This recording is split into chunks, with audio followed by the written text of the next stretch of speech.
Think about the last time you talked to someone.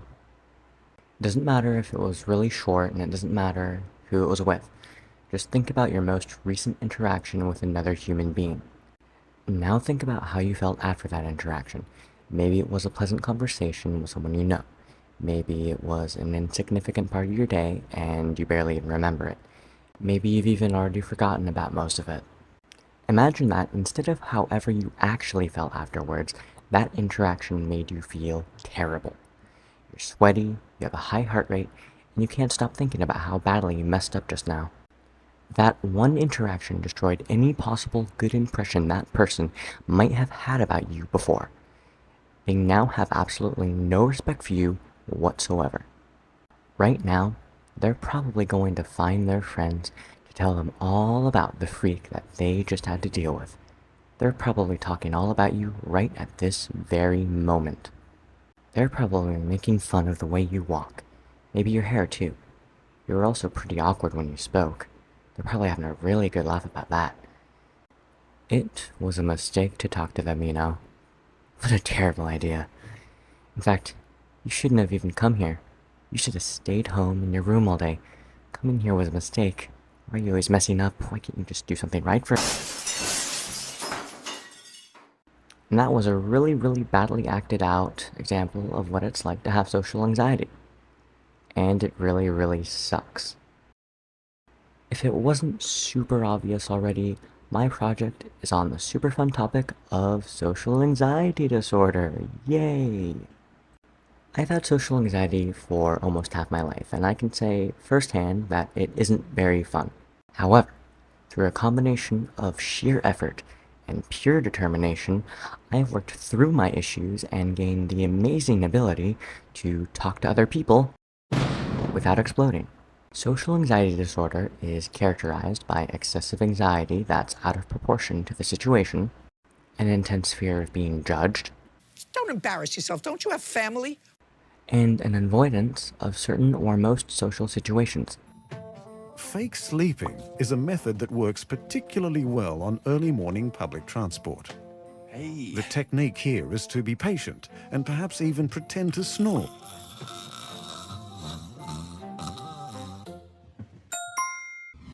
The National Institute of Mental Health states that an estimated 12.1% of US adults experience social anxiety disorder at some time in their lives. That means that if you got 9 people together, one of you has had, does have, or will have social anxiety. It could be you. It could be me. It could even be...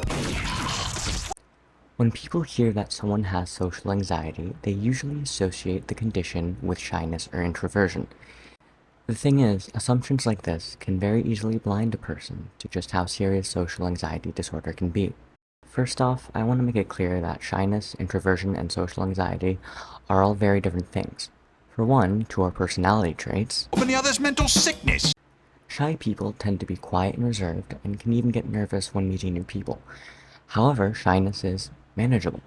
Shy people can live their lives normally and do things even if it does make them nervous. Introverts lose energy when interacting with others. They can still be social people and all that. They just get tired after a while and need time to recharge. Social anxiety, on the other hand, is much worse. For someone with social anxiety, every single thing you do is judged and scrutinized. Anything you say can and will be held against you. Anything and everything about you is something you have to hide, because people will think less of you for it. For example, a question like, what kind of video games do you like, is terrifying, because any answer you give can and will lower their opinion of you. You like platformer games like Super Mario? You're boring. How about strategy games like Total Warhammer 3? You're a nerd. Oh, so you like first-person shooters like Call of Duty?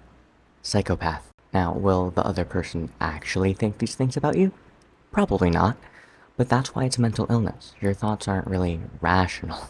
It doesn't end even after you get home, either, because you'll spend the next few hours dwelling on all the mistakes you made that day, even if they were so small no one even noticed. Social anxiety can also have a huge effect on someone's performance in work or school.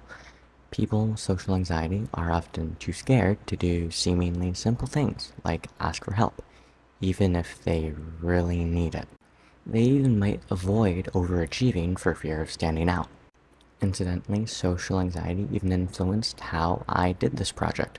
Originally, I was going to make a short film, sort of like a skit or something like that, right? I had a lot of ideas, and I was actually really excited about doing it. That is, of course, until I realized that to do that, I'd have to do something unthinkable. Film myself acting. God, no. I obviously can't do that. I can't even act, and God forbid I show myself doing anything at all in front of people. So if I can't do that, I just need someone else to be the actor for me, right? Wrong. That would require an even greater sin. Talking to other people. Ooh. Besides, how am I even supposed to get actors anyway? Do you just hang around a theater class like a stalker and wait for actors to come crawling out? No way I'm doing that. Plenty of people are familiar with feeling anxious in social situations. Anxiety is a perfectly normal part of life. However, socially anxious people often feel an abnormal amount of nervousness, to the point that any sort of social interaction is incredibly hard. What's worse is that the condition works as a sort of self-perpetuating cycle. Awkward situations lead to anxiety, which in turn leads to the person blowing things out of proportion and acting overly self-conscious, which makes future interactions more awkward, which causes even more anxiety, and so on. This is a very hard cycle to break, which is why people, especially those with severe social anxiety, often give up trying to fix things in the first place, because trying to end the cycle only fuels it further. When people underestimate or misinterpret social anxiety as shyness or introversion, it can lead to the condition going undiagnosed and untreated, which can actually be a really big problem. According to the National Library of Medicine, as many as 90% of patients with social anxiety have some other kind of mental disorder, and in the majority of those cases, social anxiety was present before the other condition developed. This means that leaving social anxiety untreated not only causes the already present symptoms to gradually worsen, but can also lead to a whole other mental illness entirely. Something else that should be noted is that the triggers for social anxiety differ between person to person. For some socially anxious people, online interactions are the only time they really get to socialize without any sort of trouble. The internet is a safe haven for them. However, for other people with social anxiety, including me, the amount of anxiety the internet socialization causes is just as bad as real life. I guess the main takeaway here is that social anxiety is a serious problem that shouldn't be downplayed as shyness or introversion, even if there are some outward similarities between all three. When you're dealing with a socially anxious person, the most important thing to remember is to be patient. Remember that it's a mental illness, and they don't really have full control over how haywire their thoughts are running. And if you are someone with social anxiety yourself, remember that you're not alone. Social anxiety is, for better or worse, one of the most common mental conditions in the US. So if you're ever feeling like you're alone and without anyone who understands you, just remember that there are literally millions suffering right with you. Does that make sense?